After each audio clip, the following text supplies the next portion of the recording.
آپ کو قرآن سے جوڑو، اپنے آپ کو نبی کی سیرت سے جوڑو، آپ کے سامنے راستہ کھلے۔ میں آپ کو سارے قرآن کا خلاصہ بتا دیتا ہوں، سارے قرآن کا خلاصہ بتا دیتا ہوں۔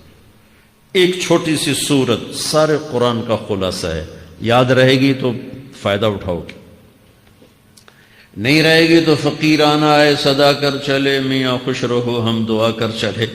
چلو تمہارا اتنا تو احسان ہے کہ بیٹھ کے سن لو۔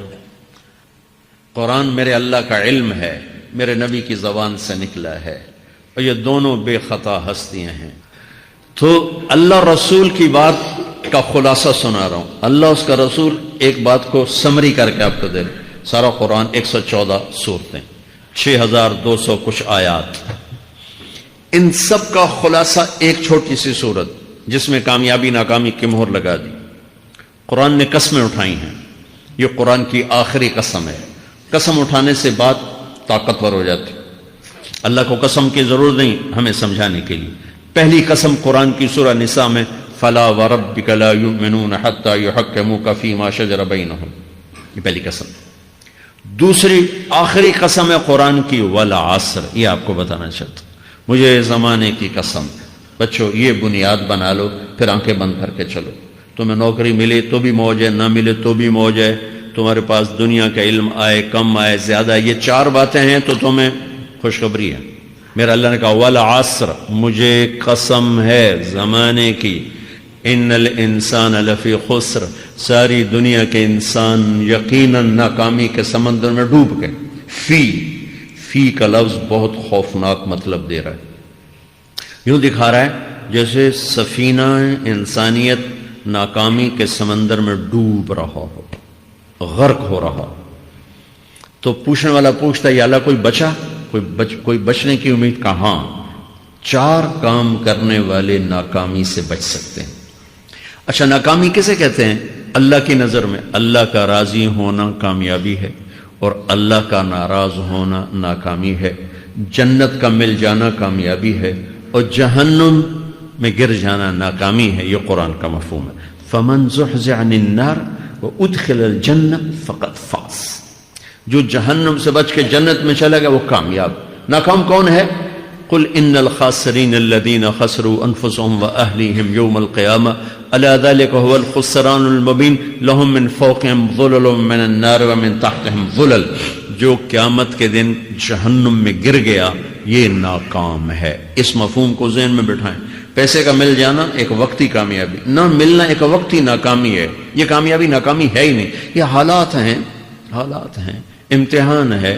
اللہ نے یزید کو تخت دے دیا اور حسین کو نیزے پہ چڑھا دیا، تو کیا اللہ تعالیٰ حسین سے ناراض ہے اور یزید سے راضی ہے؟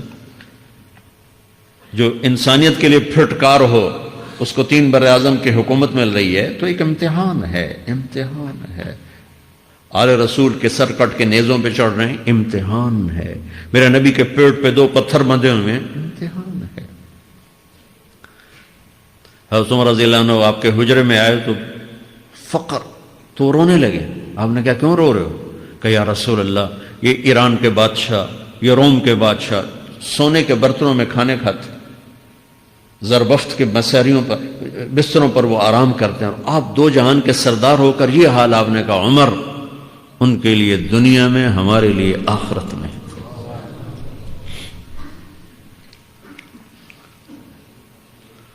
تو میرے اللہ نے کہا والعصر، زمانے کی قسم ساری دنیا کے انسان ناکام ہیں، ناکامی کیا ہے؟ جہنم۔ کون بچا اس ناکامی سے؟ کوئی بچ سکتا ہے؟ اللہ نے کہا 4 کام کرنے والے بچ جائیں گے، 4 کام کرنے والے۔ الا الذین آمنوا، جو ایمان لائے۔ ایمان ناکامی سے نکالنے کی پہلی شرط ہے۔ وعملوا الصالحات، جنہوں نے اچھے اعمال کیے، اچھا عمل ناکامی سے نکلنے کی دوسری شرط ہے۔ وتواصوا بالحق، جنہوں نے حق کی دعوت دی، یہ تبلیغ کا کام، جس کو آپ تبلیغی جماعت سمجھتے ہیں، یہ تبلیغی جماعت نہیں ہے، یہ میرے رب کی لگائی ہوئی ذمہ داری ہے ختم نبوت کی وجہ سے کہ میرے نبی کے بعد اب کوئی نہیں آئے گا، تم اے امت محمد اس دعوت کے کام کو اور حق کی دعوت کو تم آگے پہنچاؤ گے۔ وتواصوا بالحق، یہ لازمی پیپر ہیں، کمپلسری پیپر، اس میں نقل بھی نہیں لگ سکتی ہے، یہ لازمی پیپر ہے۔ وتواصوا بالحق، کہ اب کوئی نبی نہیں آنے والا، لہٰذا ایک دوسرے کو تیار کرو، دنیا تک جاؤ، یہ تمہارے ذمہ ہے. یہ ناکامی سے نکلنے کی تیسری شرط ہے. چوتھا پیپر وتواصوا بالصبر، جنہوں نے صبر کی دعوت دی، صبر کیا. میرے بچوں، میرے عزیزوں، میرے بھائیوں، یہ 4 ضروری پیپر ہیں اپنی دنیا اور آخرت کی کامیابی کو حاصل کرنے کے لیے. یہ 4 ضروری پرچے ہیں دنیا اور آخرت کی ناکامی سے نکلنے کے لیے. والعصر، مجھے زمانے کی قسم، کیونکہ زمانہ گواہ ہے. زمانے کے اندر فرعون، قارون، حامان، شداد ڈوبے، برباد ہوئے، تباہ ہوئے. زمانے کی قسم. والعصر، مجھے عصر کے وقت کی قسم. یہ کیوں کہا؟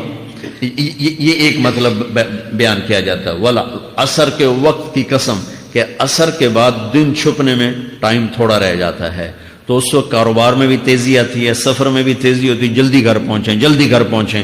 تو اللہ تعالیٰ ایک اشارہ فرما رہے ہیں والعصر، کہ تمہارے پاس بھی ٹائم تھوڑا رہ گیا ہے. یہ میری بات سن کے جلدی سے عمل کر لو، ٹائم تھوڑا ہے. جلدی سے عمل کرو، ٹائم تھوڑا ہے. پھر یہ صورت اتری عربوں میں. عربوں میں لڑائی کا ماحول ہے، ڈاکہ کا ماحول ہے، قتل و غارت کا ماحول ہے. تو عصر کے قریب مسافر قافلے تیز ہو جاتے تھے کہ جلدی سے کسی ٹھکانے پہنچیں تاکہ دشمن کے حملے سے محفوظ ہو جائیں. تو اللہ اس پس منظر میں فرما رہا ہے والعصر، ٹائم تھوڑا ہے، شام ہونے والی ہے، پتہ نہیں کب بلاوا آ جائے. جلدی سے یہ 4 کام سیکھو، جلدی سے کرو، جلدی سے کرو. ٹھیک ہو گیا. تیسرا مطلب والعصر، عصر کہتے ہیں نچوڑ کو، خلاصے، نچوڑ، عصیر، جوس کا کام کیا ہوتا ہے؟ یہ گلاس ہے نا، خالی یہ گلاس ہے نا، آپ اس میں 1 آم رکھو تو اندر نہیں جائے گا، یہیں اٹک جائے گا، ٹھیک ہے نا. اور اسی میں 2 آم کا رس نکالو تو اس میں آ جائے گا. ٹھیک، اس میں اب 1 کنو ڈالو، اندر نہیں جائے گا. اسی میں 3 کنو کو نچوڑو تو اس کے اندر اس کا رس آ جائے گا. عصیر، نچوڑ نکالنا، نچوڑ نکالنا. تو میرا اللہ کہہ رہا ہے کہ تم 114 صورتیں ہیں، تم نہیں پڑھتے ہو، 6000 سے اوپر آتے ہیں، تم نہیں پڑھتے ہو. تو میں تمہیں سارے قرآن کا نچوڑ نکال کر، جوس نکال کر 3 آیات میں پیش کرتا ہوں. مجھے اس قرآن کے خلاصے کی قسم، اپنے رب کی بات مان لو ورنہ بڑا نقصان اٹھاؤ گے. یہ بہت خوبصورت مطلب بنتا ہے.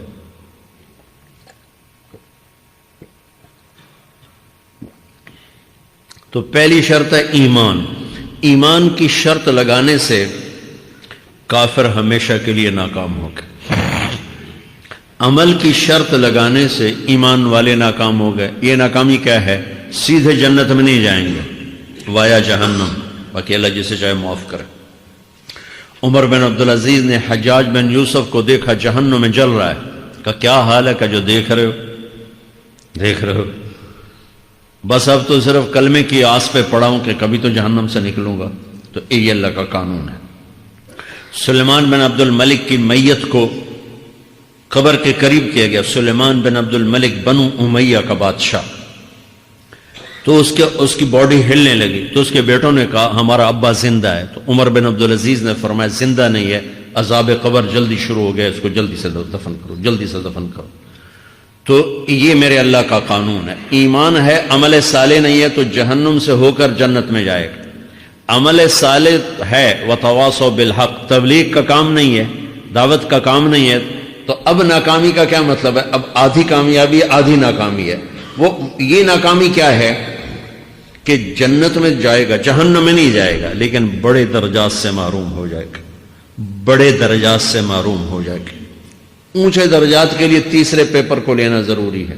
وتواصوا بالحق وتواصوا بالصبر. چوتھا پیپر ساتھ لگا ہے کہ صبر اگر چوتھی شرط نہیں ہے تو پھر ناکامی کیا ہے؟ چوتھی شرط اگر نہیں پھر ناکامی کیا ہے؟ ایمان بھی ہے، عمل بھی ہے، تبلیغ بھی ہے، صبر کوئی نہیں ہے تو پھر ناکامی کیا ہے؟ اس کی ایک مثال دیتا ہوں، اس سے آپ کو بات واضح ہو جائے گی. 20 ٹیمیں میدان میں اترتی ہیں تو وہ لڑتے لڑتے لڑتے لڑتے 2 رہ جاتے. یہ دونوں برابر ہوتی ہیں. آگے تقدیر چلتی ہے، تقدیر چلتی ہے. کرکٹ ہے، ہاکی ہے، فٹ بال ہے، یہ بڑے بڑے کھیل ہیں، آخر میں آخری دو ٹیمیں ایک دوسرے کے برابر کی ہوتی ہیں 19-20 کے فرق کے ساتھ، ان میں ایک جیت جاتا ہے ایک ہار جاتا ہے۔ ہارنے والے کو یہ اعزاز ہے کہ وہ سیکنڈ ہے، پوری دنیا کی سیکنڈ ٹیم ہے۔ کبھی ان کو خوش ہوتے دیکھا؟ روندے ہی پہ ہوندے، انہوں نے ملک والے بھی رو رہے ہوندے تو آپ بھی میدان جو روندے پہ ہوندے، ٹھیک۔ ان کو یہ خوشی نہیں ہوتی کہ ہم سیکنڈ آئے، ان کو یہ غم ہوتا ہے کہ ٹرافی نکل گئی، ٹرافی۔ چوتھی شرط ٹرافی ہے، ٹرافی۔ اللہ کی بارگاہ سے وکٹری سٹینڈ کے اوپر کھڑے ہونے کے لیے 4 کام ضروری ہیں: ایمان، عمل صالح، تبلیغ کا کام، صبر۔ یہ 4 باتیں لازمی پیپر، آپ کے بھی لازمی پیپر کچھ ہوتے ہیں جن کا پاس ہونا ضروری ہوتا ہے۔ ایمان کا درجہ کیا ہے؟ ایمان کا آخری درجہ 33 نمبر والا بتا دوں، 33 نمبر والا، تاکہ تسلی ہو، خوف نہ چھائے کہ بھئی ہمارے پاس تو ایمان ہے ہی کوئی نہیں، ہم کیا کریں۔ نہیں، میں 33 نمبر بتا دیتا ہوں، اس سے نیچے نہ جاؤ۔ میں نے 7ویں میں نا فارسی رکھی، فارسی نا وہ جو آپشنل مضمون ہوتا ہے، چونکہ اس کے ٹیچر تھے بوڑھے سے، میں نہ کچھ آکھنا نہ پوچھنا، چلو فارسی رکھو۔ تو زیدی صاحب رحمۃ اللہ علیہ، تو میرے نمبر آئے 7، 100 میں سے 7 نمبر، میں پڑھتا ہی نہیں۔ مجھے بلایا طارق جمیل، جی سر ادھر آئیے۔ تو وہ یہاں بیٹھے تھے چیئر پر، میں یہاں کھڑا تھا، تو انہوں نے میرا یہ کان پکڑ کے، آپ کے ماشاءاللہ 7 نمبر آئے ہیں، تو آپ 0 خود لگا لیں تو انشاءاللہ 70/100 ہو جائیں گے۔ تو وہ 7 کم نہ کرو، 33 نمبر میں دس دینا۔ تو میرے نبی پہ قربان جاؤں، میرے نبی نے اپنی امت کے کمزوروں کو بھی لیا اور اوپر والوں کو، صدیق بھی موجود ہے۔ تو میرے نبی نے کہا اذا سرت کا حسنۃ وساءت کا سیئۃ فانت مومن، اگر تجھے نیکی کر کے خوشی ہو اور گناہ کر کے تجھے پریشانی ہو تو تو ایمان والا ہے۔ اگر نیکی کر کے خوش ہو اور گناہ کر کے پریشان ہے تو تو ایمان والا ہے، فأنت مومن، تو ایمان والا ہے۔ یہ ایمان کا آخری درجہ ہے، اس کے آگے پھر مائنس کام شروع ہو جاتا ہے کہ نہ نیکی کا شوق ہو، نہ گناہوں کا کوئی ڈر ہو، نہ ندامت ہو، نہ پشیمانی ہو، تو پھر یہ انسانوں سے نکل کر جانوروں میں چلا جاتا ہے۔ تو میرے عزیزو، اس درجے کا ایمان کہ ہم بشر ہیں، جب گناہ ہو توبہ کرو اللہ معاف کر دے، جب خطا ہو توبہ کرو اللہ معاف کر دے۔ معاف کرنے میں اللہ کو سب سے زیادہ پسند معاف کرنا ہے، کہ بندے کا توبہ کرنا اللہ کا معاف کرنا، بندے کا توبہ کرنا اللہ کا معاف کرنا۔ تو ایمان کا اگر یہ درجہ مل گیا ہے اور اس میں ندامت کا آنسو شامل ہے تو پریشانی کی بات ہی کوئی